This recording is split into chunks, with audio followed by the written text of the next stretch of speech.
desperate mother. Cannot be happening. This cannot be happening. Her pregnant daughter missing. You don't know if something's wrong with her and the baby. You don't know what's going on. No clues, no leads, no sign of Charlie. Maybe she had passed out. Maybe she was hurt, injured. No one really knew. Frustrated by the police response. And I went in and asked them, is anybody looking? My pregnant daughter is missing. Kimberlyn Scott organizes her own search and rescue team. I have to do this. I have to handle this. Hundreds of volunteers answer her call, braving the dangerous jungle. Kim was the glue and saying, look, this is what we need to do. And Kimberlyn won't stop looking for answers, no matter where it takes her. If she's all right, she's waiting for us to find her. And I just would want her to know that we haven't stopped and we won't stop. Demanding justice for Charlie and for all Hawaiians. The laws need to be stronger, and the citizens need to be protected.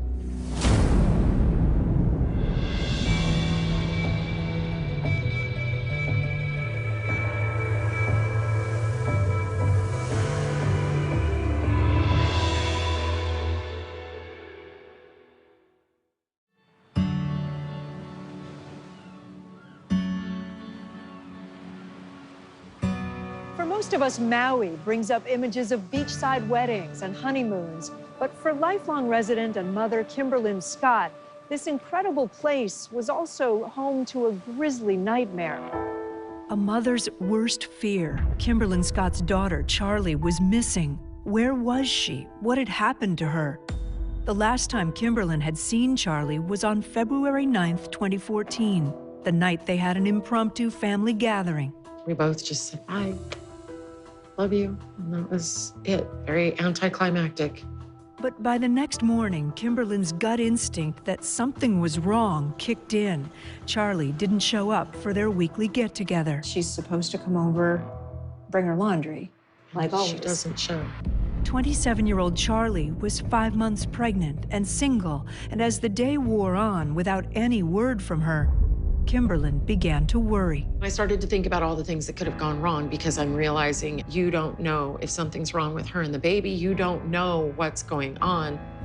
I texted her and I told her, I said, you're starting to worry me. You're kind of freaking me out a little bit. Can you just answer? And nothing happened. I haven't heard from her all day. Something's not right. And Charlie's closest sister, Phaedra, couldn't reach her either. Usually I hear from her throughout the day, so I thought that was kind of weird. Now it was nearing 9 p.m. and close to 24 hours since her family had last seen or heard from Charlie. In a desperate attempt to find her, Kimberlyn rushed to Charlie's house with Phaedra. We pulled in the driveway and her car wasn't there, and I remember looking over at Phaedra kind of accusatory, like, where's her car? It's like, I don't know, Mom, I don't know. The front door was locked. Then Kimberlyn noticed the window was cracked open and decided to break in. It was really easy to open it and slid out enough to push Phaedra through. And Her sister climbed in through the window. She climbed in through the window, opened the kitchen door for me. Charlie's dog was inside and agitated. For Kimberlyn, it was a sign that Charlie hadn't been home for a long time. She's left the dog for hours. Well, the way it looked to me, it looked like it had been overnight. It was as if Charlie had disappeared into thin air. And it didn't take long to notice that her other dog, Nala, was also missing. The stillness of Charlie's house only fueled Kimberlyn's fears. Her bathroom was outside of the main house. And so we went out there and broke into that and looked in the bathroom because I thought, oh my God, what if she's hemorrhaging in the bathroom or something? Because we knew she wasn't in the main part of the house. And we looked there and there was just nothing. At that point, it was full-blown panic. Charlie was thriving, happy with where she was. There was no reason to think she'd run off. Kimberlyn texted Charlie's good friend, Adam Gaines, to see if he'd heard from her. He rushed over to Charlie's house to join them there. It starts kind of processing and things start feeling more and more dire, especially because she was pregnant. Adam couldn't help but think of the last time he'd seen Charlie, just a few weeks before. The last time you saw her, what was she like? I know she was happy. She was happy. Yeah. She was getting excited at her first ultrasound. I went with her, you know. And so we got to hear that baby's heartbeat for the first time together. That's an amazing moment. It was an amazing moment, yeah. The pregnancy was unexpected. Charlie and her on-again, off-again boyfriend, Stephen Capobianco, had broken up a year before. She didn't have to tell me it was Steven's. We all knew. Why do you think Charlie was drawn to Stephen? He did have charisma and an interesting, odd, but interesting sense of humor. She told him about being pregnant. He pretty much was like, okay, well, what are you gonna do about it? Meaning? I'm sure she thought, like, okay, he doesn't want to be involved. I should He wants to do something. end the pregnancy. Yeah. Charlie went with Stephen to Planned Parenthood to discuss terminating the pregnancy, but in the end, Charlie decided not to. He had told her to get an abortion, and he couldn't believe that she wasn't going to do that. He was so angry and negative about her desire to be a mother. She didn't care if he was involved or not involved. Like you. She wasn't holding him to getting married Yeah. and helping her raise this baby. Exactly. Charlie had planned to raise her baby with the support of family and friends. Adam and his wife could not have children, so they had gotten so close that they basically said, oh, we'll all raise this child. It'll be great. On the night Charlie disappeared, she was a few months away from becoming a single mom, and she would need to provide for her newborn. She was working her way through beautician school. I mean, she planned on finishing her hair salon thing, and she had told me, I want to open up my own shop and call it Paws and Claws so that you can bring your dog and get your hair done, and we'll do your dog too. And I was like, oh, this is a great idea. Now, Kimberlyn would give anything to talk to her daughter. No one had seen or heard from Charlie for close to 26 hours. You're thinking, I'm overreacting and everything's gonna be fine, and then you will have made all of this noise and it'll be for nothing, and Charlie will give me the look. Really, Mom? That's when me and my mom got worried. At that point, we called the police. It's a big decision. That moment when you decide to call the police, you're admitting you need bigger help. Kimberlyn filed a missing persons report. What did the officers say? He just asked some questions, and we stressed to him that she's pregnant and that this is extremely abnormal for her. The officer said, you know, stay calm. Most of these cases end up just fine. You know, they just drop their phones somewhere, they stayed at a friend's house overnight. In the middle of Kimberlyn's panic, she remembered something critical that might help her track Charlie down. 3 days before she went missing, I had talked her into adding to her cell phone this thing called Life 360. Life 360 is a cell phone app that shows GPS location. The ping coming from Charlie's phone showed her off of an infamously dangerous road, Hana Highway. When I looked at it, I realized, wait, the last ping that has at all come up from her cell phone was at 10:56 p.m. Sunday night. That meant Charlie had been out there all night and hadn't reached out to anyone for help. Where it had her stopped, it was just in the middle of nowhere. She was about 30 miles from her home. The first thing I thought was, you know, of course, why would she be out there? As soon as I had that thought, I thought, Stephen. Kimberlyn knew that Charlie would still jump if Stephen called and needed something. I told him that I was pretty certain that her ex-boyfriend had something to do with it because there's no other reason for her to drive out there. Did you ask the police officer to go drive out there? We did, and that's what he said he was gonna do. And he said, I will also contact the HANA officers and have them take a look along the highway. Officers assured Kimberlyn that they would start looking for Charlie first thing in the morning, but when daylight broke, Kimberlyn couldn't wait another second. She had to go out and look for Charlie herself. I woke up Phaedra and said, let's go. Let's get out of here, let's hit the road. Why did you get in your car and start driving as fast as you could? Because I couldn't sit. I couldn't sit. That's all I could think is I have to get out there. I have to look for her. Coming up, Did you see any police out there No, looking? that was one of the most upsetting parts of the whole drive. A confrontation between Kimberlin and Charlie's ex-boyfriend, Stephen. Did he know how to find Charlie? I said, I want Stephen to stop here. I want to see him, look at him, and hear him tell me what happened. I have to do this. I have to handle this.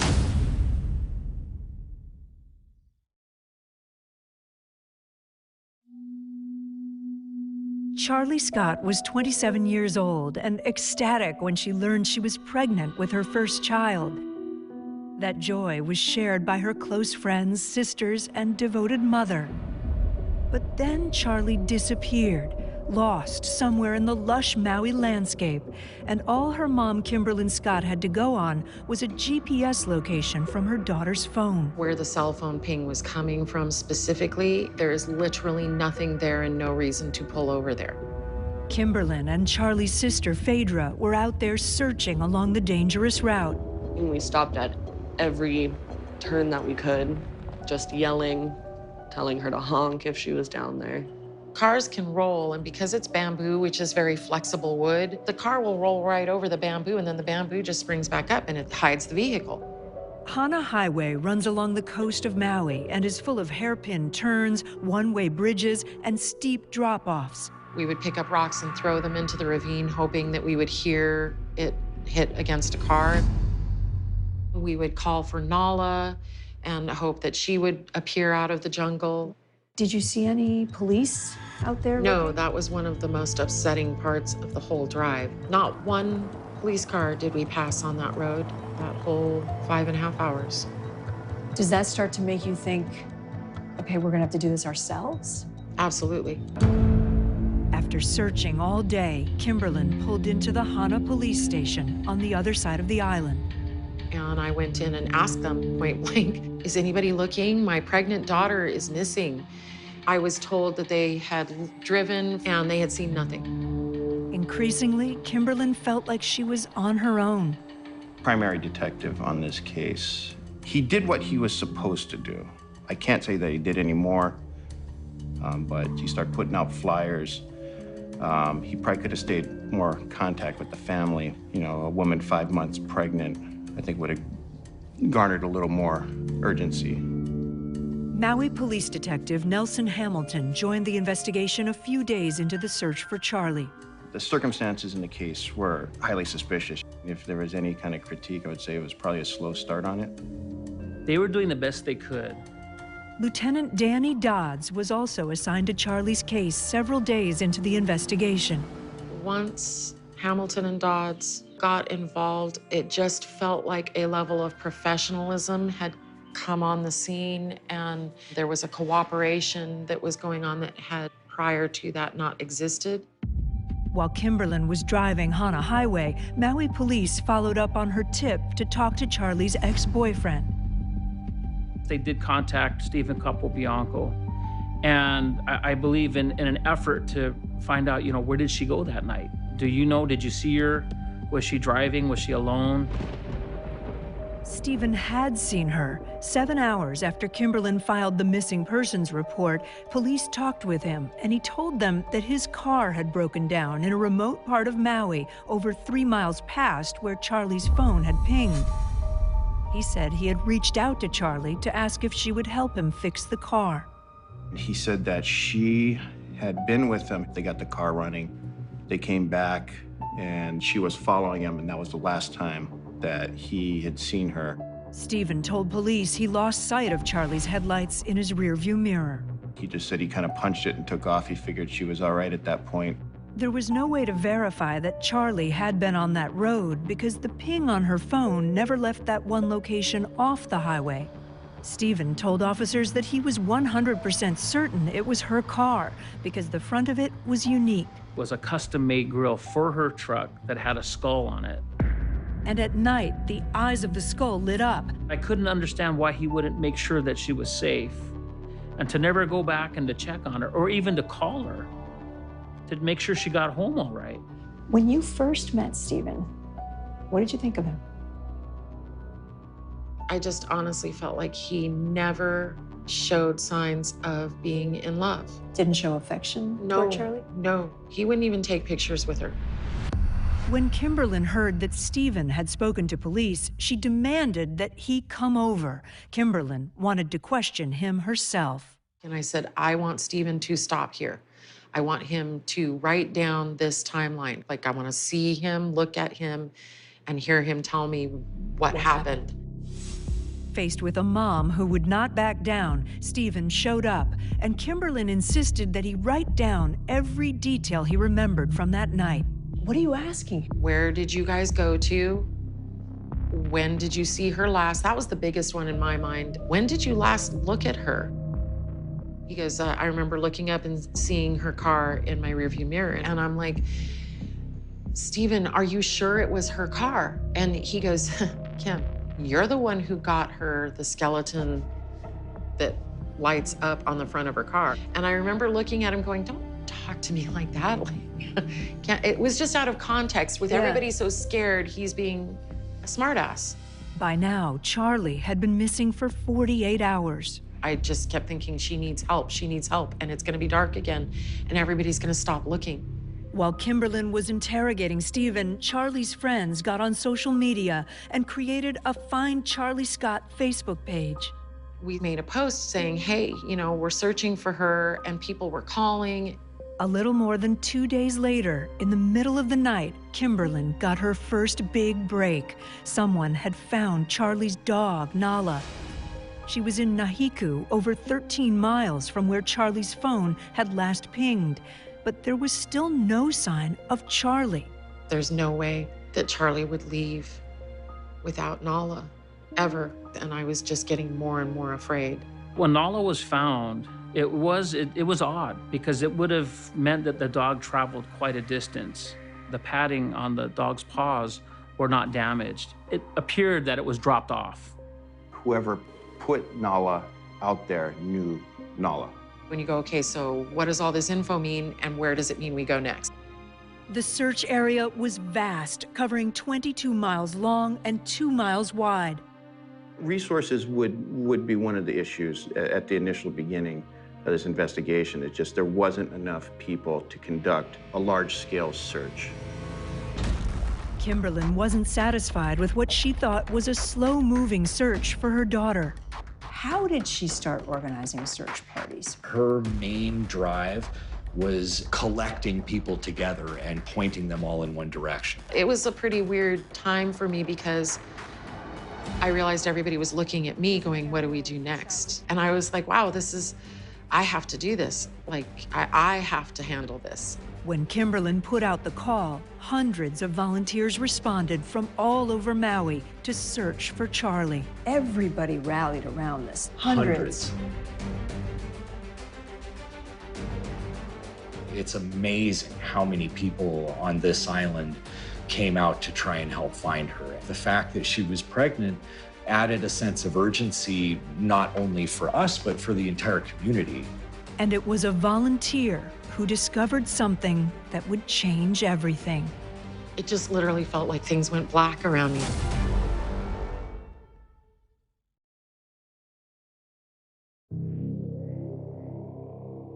Kimberlin Scott was in a desperate search for her missing daughter. By now, Charlie had been gone for 3 days. Hundreds of people had responded to Kimberlin's call for help, and she had pulled together her own search and rescue team. She had also gotten together with Charlie's good friend Adam Gaines so they could use social media to spread the word and ask for more help. I got a hit about the vehicle. And a friend said that she had heard at least a rumor that her vehicle had been spotted. As night began to creep in, a breakthrough. Kimberlin got a call from her then husband, Charlie's stepdad. He said, we found her car. We found her car. And I just remember he was crying when he said it.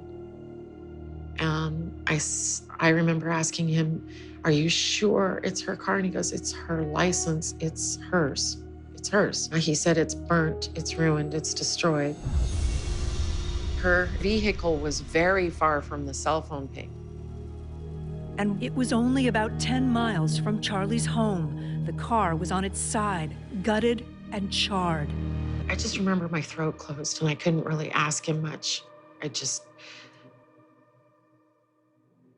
literally felt like things went black around me. But Kimberlin did keep going. They immediately contacted the Maui Police Department and shared their heartbreaking lead.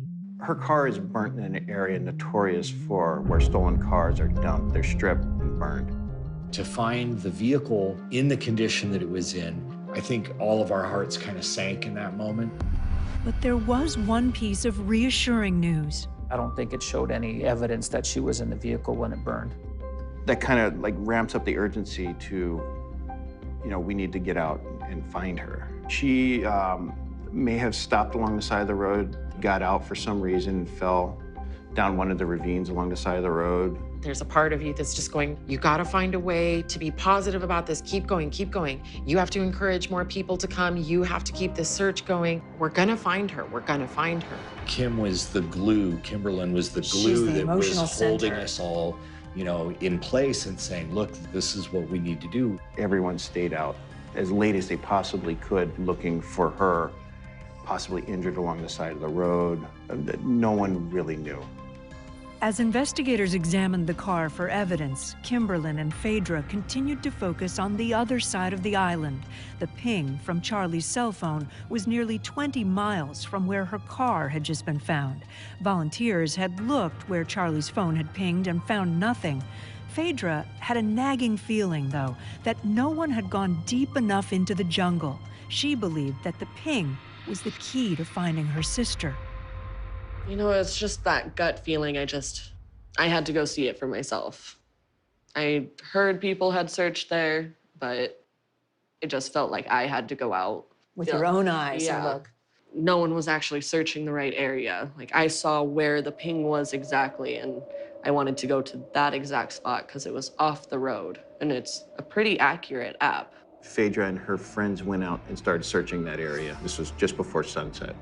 Not populated at all. And the area we're talking about is heavily wooded, rainforest jungle area. I was absolutely worried about her safety. I kind of went down into the bushes and followed the road up a little ways, and that's when I saw a DVD with Twilight on it. A Twilight DVD on the ground? I was very confused. That was something that was in her glove box. It was like a treasure map, pretty much. I found another clue. Started running towards them, and halfway to them, they said they found something. Charlie's shirt. Mm-hmm. When you see that, Right when I saw that, it clicks. That's what she was wearing. She's not out here running around naked. Right when that happened, I didn't even go up to the clothes. I knew it was hers, and I said, I smelt something. So, something bad. yeah, something rotten. And I just ran towards the water. Right when my eyes crossed over to the other side of the river, I noticed her blanket.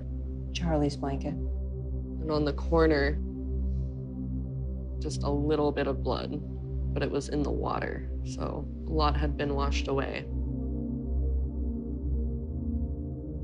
That's just an awful thing for a sister to have to find. How do you even process what you're looking at? At that point, I just broke down, and I went blank right then. Right when I saw the blanket. No, that's when you fully realize. Fully realize what? I mean, where is she? This was obviously not a car accident. Someone hid this stuff. I don't want Phaedra to find her. Like, what if it's her? What if she's right? Coming up, I just remember thinking, this cannot be happening. This cannot be happening. Now this just got real. This investigation just took a totally different turn.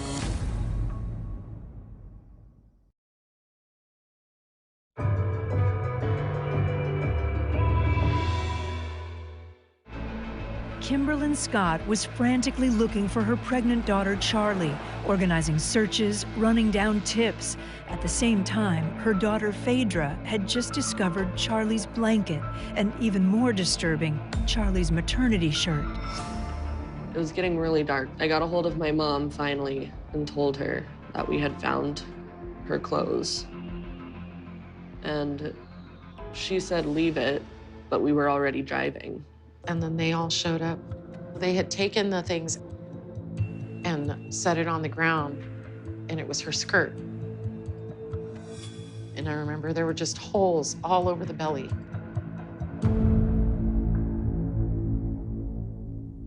I don't think I breathed right after that and haven't breathed right since then. I went very cold and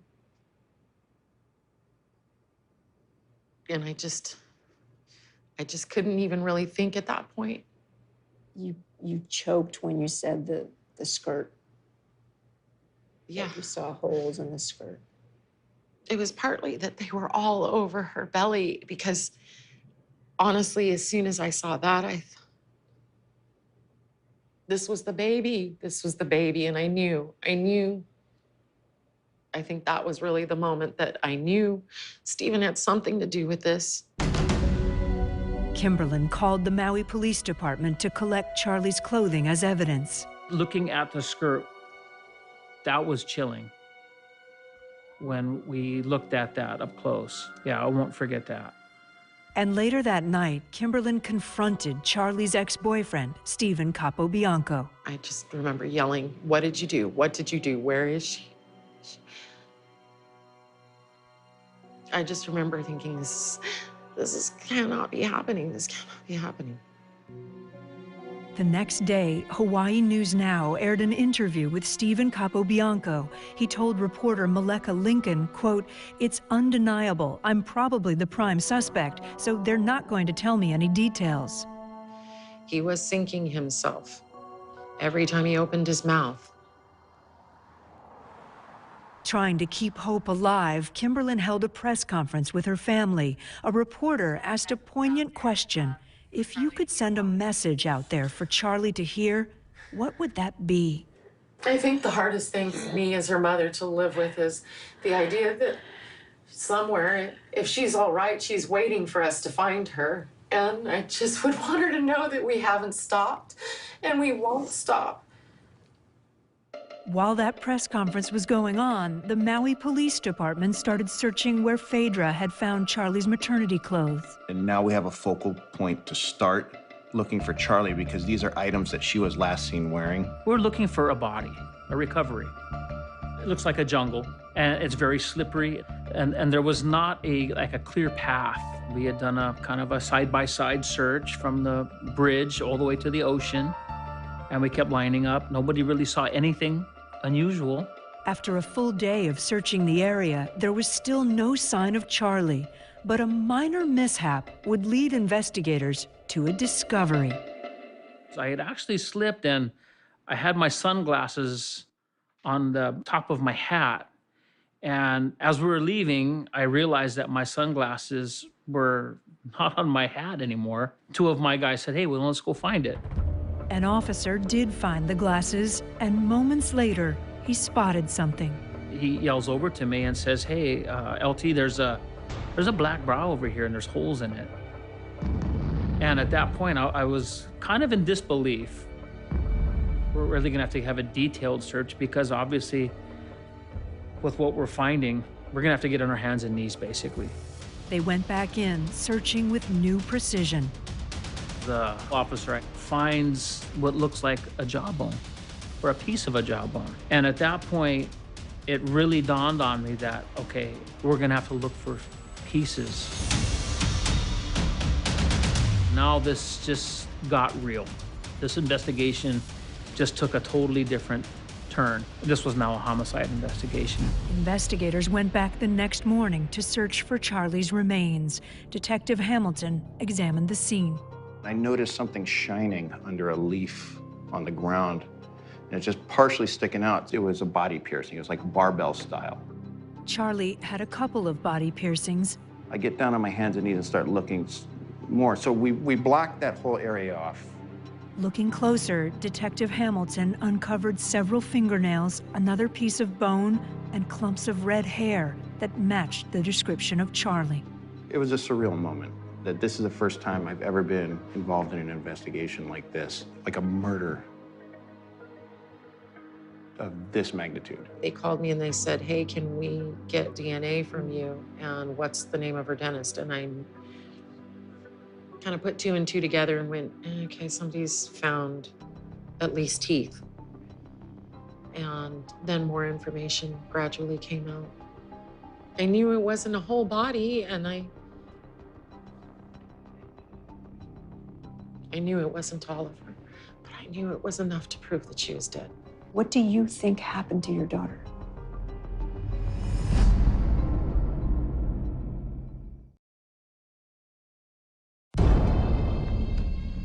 Kimberlyn Scott already knew enough to know her daughter was never coming home again. And 9 days after Charlie vanished, she got the official word. We brought the whole family in and we notified them that we're reclassifying the case to a homicide. But we don't have a body at this point. How do you tell a parent that we found a jawbone and that's how we're identifying your daughter? And that was it was a tough one. Do you remember your reaction? You have two minds, you know? At least we know. And then there's what the knowing means. It means that she's gone and she's never gonna walk through that door again. While the Scott family mourned, the Maui Police Department sent the jawbone to a forensic anthropologist for analysis. There was over 22 cut marks on the lower jawbone. Seeing those marks, it's unimaginable. I really can't even put into words what that feeling is inside. The marks were clear indicators that the intent was to dispose of Charlie's body in fragments. And without a whole body, there was no way to know how Charlie was killed, making it more difficult to prove who was responsible.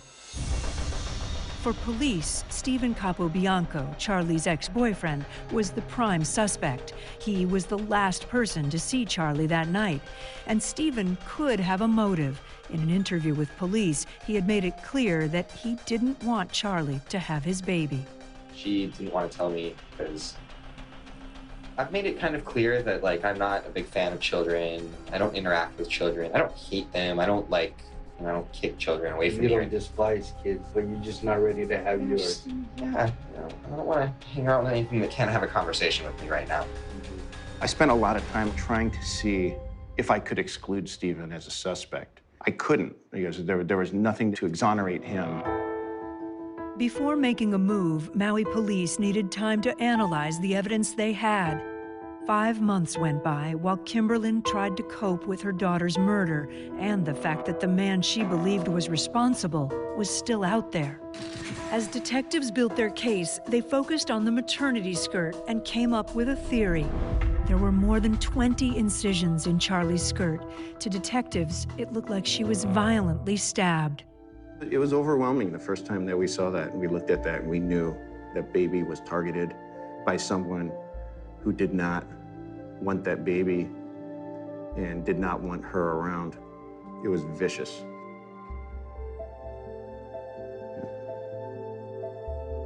But a motive isn't enough for an arrest. Instead, detectives focused on Stephen's cell phone records.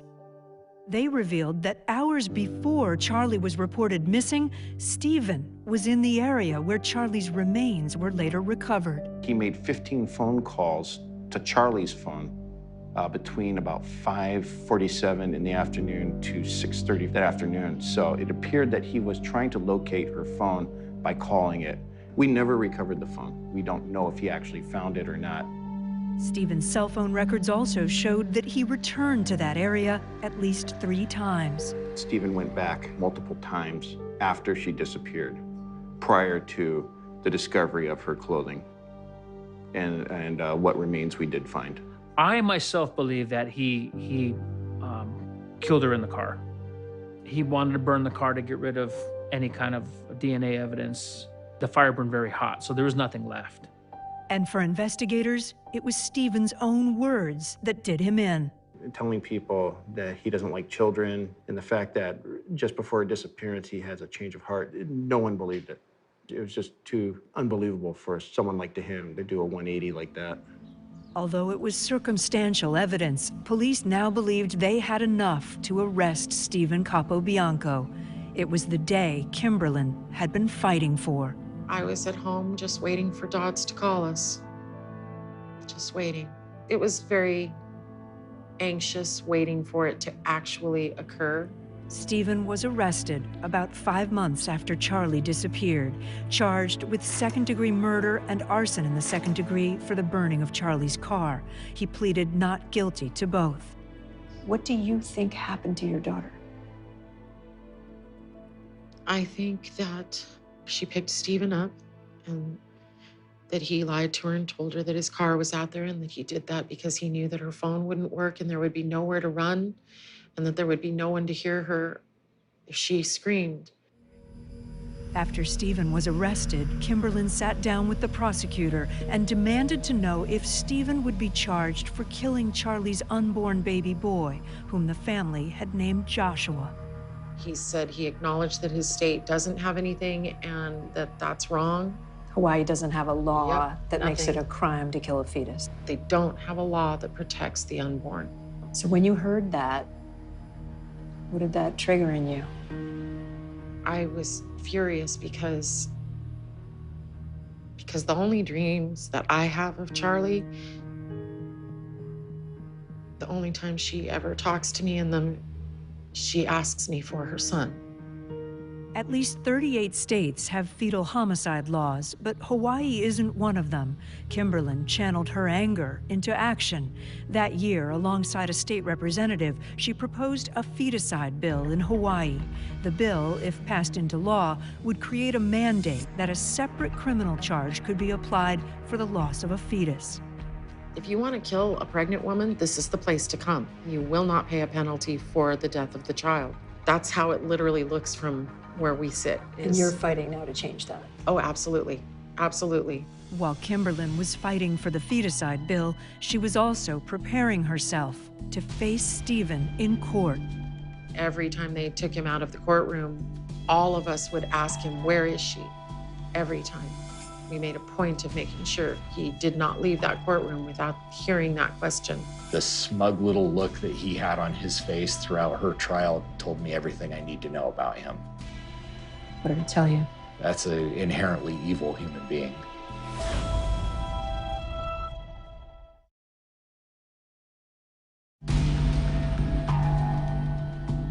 Kimberlin Scott had been through the unimaginable. Her pregnant daughter, Charlie, had been viciously attacked. More than 2 years later, Stephen Capobianco, Charlie's ex-boyfriend and the man Kimberlin believed was responsible for her murder, was about to go on trial. Were you anxious about it? Were you worried about the trial? Yes. Yes, absolutely. For the prosecution, this case would be a challenge. There was only circumstantial evidence. But just days before jury selection was to begin, the prosecution sent new DNA evidence to the defense for review. During the course of the investigation, a pair of blue jeans were found. It looked like it had bloodstains on one of the legs. They confirmed that the blood was Charlie Scott's blood. These were men's jeans, and they were consistent with the size that Stephen would have worn at the time. The jeans lingered in a lab for months. Once they were returned to Maui PD, they found something in the pocket, something that could definitively tie Stephen to the crime. And there was also a hair that was found in the pocket. The hair tested positive for Stephen Capobianco's DNA. Pretty strong evidence that he wore those pants when she was murdered. But it turned out this new evidence was submitted after a deadline, and now the judge would have to decide if Stephen's hair would be admissible in court. The judge ruled today it can't be used. So now the trial will have to continue with no body or DNA from the only suspect in this case. It was a disappointing blow for the prosecution and to Kimberlin and her family. The smoking gun we had was a hair that they could prove beyond reasonable doubt belonged to Stephen. I was so upset about the hair because they couldn't use it. What was it like being in that room? Stephen sitting there. It felt very, very surreal. Honestly, it felt kind of bizarre that, that we were expected to behave not primitively and go rip his face off. Over the next 6 months, more than 400 pieces of evidence were presented at trial. With only circumstantial evidence, the prosecution painstakingly had to prove the arson and murder charges. And on December 28, 2016, the jury came back with a verdict. We, the jury in this case, find as follows. As to count 1, murder in the second degree, guilty as charged of the offense of murder in the second degree. As to count 2, arson in the second degree, guilty as charged of the offense of arson in the second degree. Stephen Capobianco was sentenced to 40 years for Charlie's murder and 10 years for second-degree arson. I was just extra horrified by the fact that somebody she loved did this to her. The idea that a stranger did it was better than the idea that she died knowing that the person she loved was doing this to her. You know, I don't want to think about the law stuff. How can I get her back? Nothing will bring Phaedra's sister back, but Kimberlyn does everything she can to keep Charlie's memory alive. I'd like her legacy to have some positive angle to it. But for Kimberlyn, collapsing under the weight of that grief simply wasn't an option. She became an unstoppable force, fighting for change for all Hawaiians. And that's what she was doing on the day Stephen Capobianco was convicted. The laws need to be stronger, and the citizens need to be protected. But the feticide bill that Kimberlyn fought so hard for did not pass the Hawaii State House and eventually expired in 2017. She's still hopeful that it will pass one day. I mean, you didn't go to law school, right? No. No. Why are you doing it then?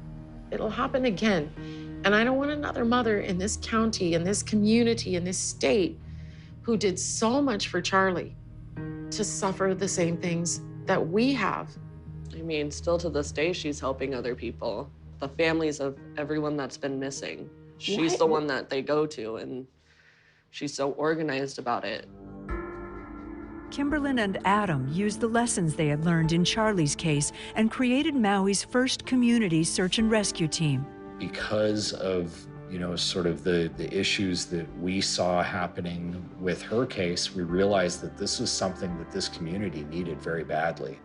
When a hiker went missing more than 5 years after Charlie's death, Kimberlyn once again stepped up to search and mobilize volunteers. It falls on the shoulders of the community, and I know what you guys did for Charlie, and I'm asking you to step up and do it again. Please keep showing up. This is what makes a difference. 17 days later, rescue workers found that missing woman alive. But for Kimberlyn, the hunt for Charlie isn't over. You're still searching? Yeah, it's incomplete. It's totally incomplete. I'm never gonna stop.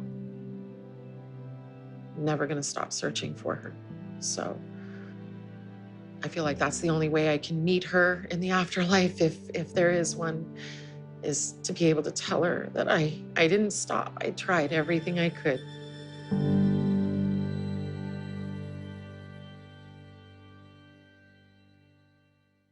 For more information about Relentless, visit oxygen.com.